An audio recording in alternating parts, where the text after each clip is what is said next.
Hi, it's Olivia. I am in the UK and we are at our hostel in, it's called Safe Stay in Kensington. It's actually in the middle of a park, so that's cool. But I just wanted to leave a couple of little thoughts about the hostel. First, we're gonna give you a tour though, so here that goes.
Okay, and then this part made me extremely uncomfortable as a woman, so basically I'm not gonna film inside of here unless there's no one in here because that would be rude. But let me see real quick. Yeah, so you saw the sign outside. I'm filming because there's no one else in here, but this is literally a unisex bathroom with showers and everything.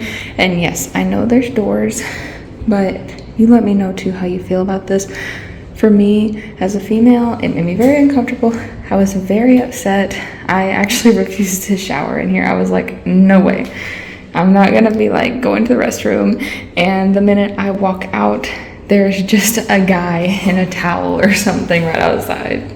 There is another unisex shower and bathroom right here. And then luckily we actually stayed up at the top last night, like the top floor, and there is one women's only restroom as far as I know in this part of the hostel.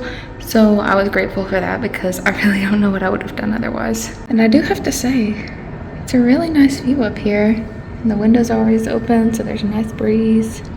This is the door to our hostel. It's shared and you also use keycard access.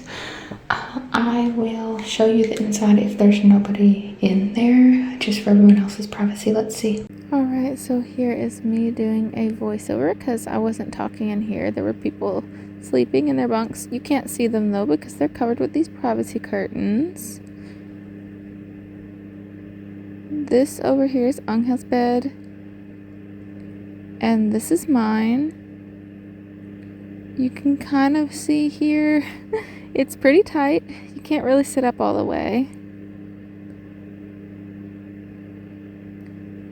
But we do have some beautiful sunlight coming in today, and the windows are always open, so you know, there's a nice little fresh breeze. That's just the bed from the other side where you can see it with a little more light. And each bed actually comes with this little charging thing, which is pretty useful, except for mine doesn't work. So that's been contributing to my phone staying dead a lot of the times. And each bed is labeled like this, so it's easy for you to find your assigned bed. Everyone also gets an assigned locker. You do bring your own lock. This is Angel and I's. And you know, if you pack it right, you can actually fit quite a bit in here. So yeah, that's our hostel room for the last 2 nights. We had 15 beds with us, and the first night we actually had 20. Can you imagine? So, like you probably noticed, there is very limited privacy here. To be honest, this is our first time doing like a true traditional hostel experience. We've done a lot of like low-cost hotels and stuff before, but we've always at least had our own room, even if we have a shared bathroom. And this has been difficult for me. I have honestly not enjoyed it. I love my life when I'm out in the city of London doing things, and I don't like my life so much when we have to come here. It doesn't feel like home when you're in the room. I mean, you saw there's between 15 to 20 beds, so you always have to be super quiet because someone's always resting, but also it's never actually quiet because someone's always moving around or coming in and out or sneezing or, you know, going in and out of the beds. And you can't sit up all the way in the bunk beds. It's so difficult. This was, let me see how much a night. So yeah, it was about 34 pounds per night for 2 beds. And actually, the second and third night that we were here, there was a couple in the bunk below Angel that was sharing a bed. So I think that might be an option if you're traveling with someone you're very comfortable with. But yeah, honestly, for me, I mean, we are trying to be like extra budget this trip. Although I'm not gonna lie, we have been killing ourselves with restaurants while we've been here. But the accommodations have been exceptionally cheap. I just feel like we paid for the cheapness, you know what I mean? Because for one, we were not getting quality sleep, at least I wasn't. I was very claustrophobic in that little bed where you just have little curtains. And my charger actually didn't work. I think I mentioned that to you during the tour, the charger to my bed. So my phone's been like constantly dead. We've been having a hard time finding a place to charge my laptop. So it's been kind of hard to get the videos edited. And every time that we go into the lobby, there's only like 6 places to plug in to charge, and it's always full because that's another theme here that was a little bit difficult. It seems like we might have some more, like, I guess you could call them permanent guests here, and some of them are like guys in their 40s and 50s, and these are cohabitation rooms, so like men and women together.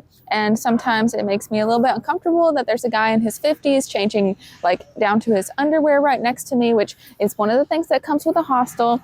I'm not gonna lie, I did do a traditional hostel one time down in Peru, and that happened, but it was also a guy closer to my age. And I know I'm a nurse, but it's different when it's in a space where I'm like sleeping and trying to just be in my zone versus being at work.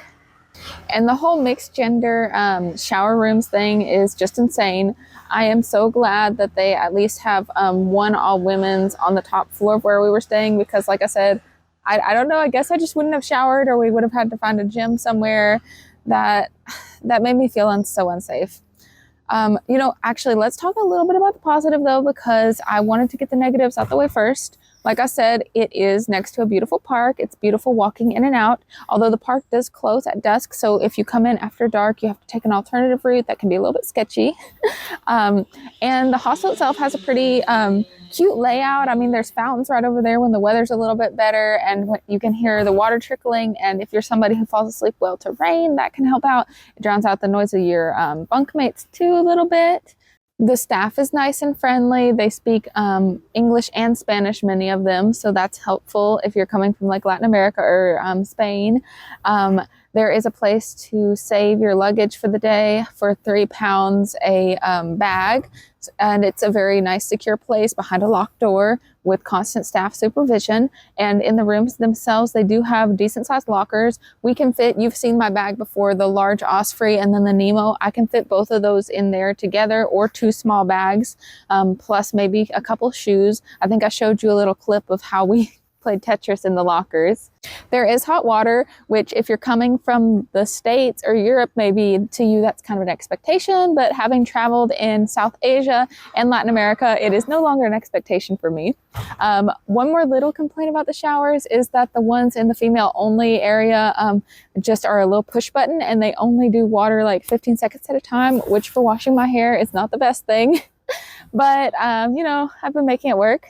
And, you know, continuing talking about the showers, Angel is actually being my cameraman. So send him either a gracias or a thank you, because he's bilingual.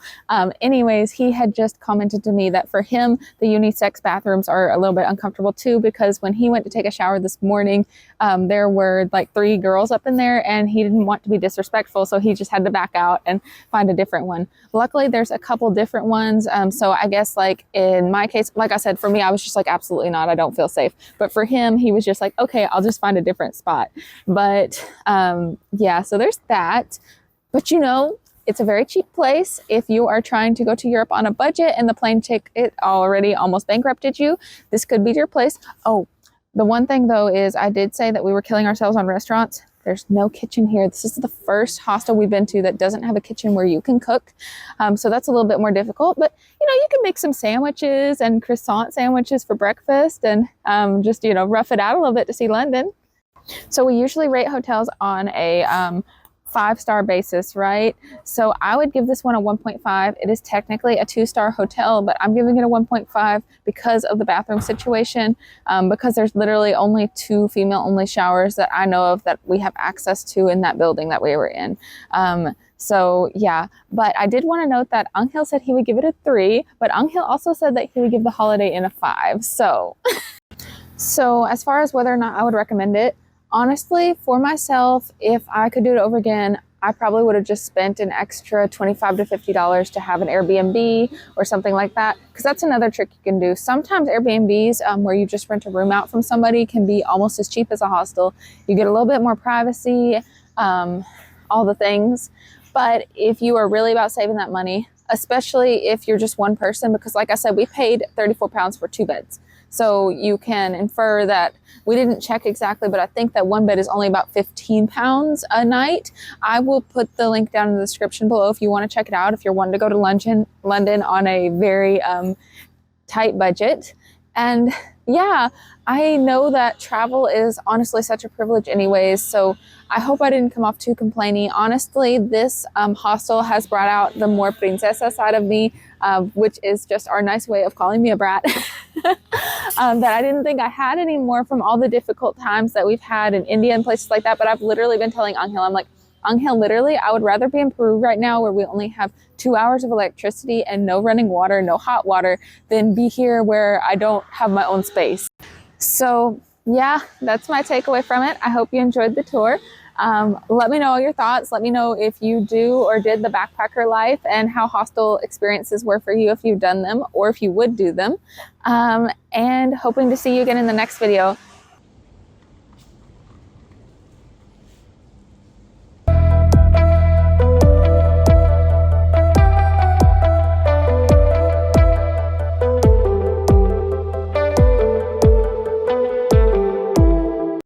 Hey bestie, good morning. Thanks for staying till the very end. Let's go have some breakfast.